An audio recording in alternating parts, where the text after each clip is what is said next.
Most sentences consist of at least one noun and one verb. The agreement between these two words is necessary for the sentence to make grammatical sense. A singular subject requires a singular verb, while a plural subject needs a plural verb.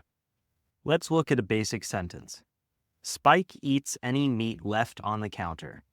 Spike is the subject and eats is the verb. In the next sentence, Spike and Apricot eat any meat left on the counter. Spike and Apricot are both the subjects in the sentence because they are both doing the action, meaning we need the plural version of the verb to eat. Everyone thinks Spike is a fun dog.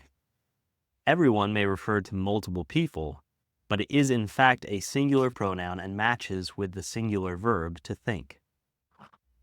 For the next sentence, Spike, who hates going on car rides, runs away when he has a veterinarian's appointment. Here, Spike is the one doing the action. Even though car rides is plural, it is not the subject of the sentence because it is not the main actor. Spike is the one doing the action, run, so Spike is the singular subject and runs is a singular verb. Let's take a look at a tricky one. The dog running through the field is Spike. The subject of this sentence is the dog running through the field.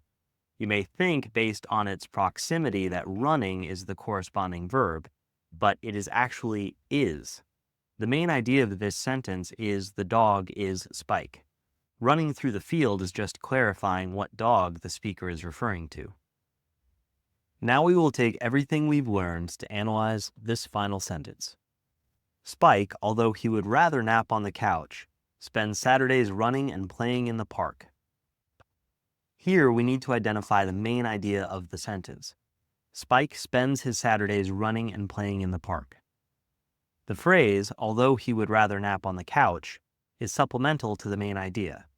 It interrupts the basic grammar of the sentence to add information. Similarly, the phrase running and playing in the park is necessary information that identifies what Spike spends his time doing. Running and playing in this sentence don't function as verbs, but rather as nouns. They are the actions that Spike spends his time doing. Therefore, we pair the subject, Spike, to the singular verb, spends.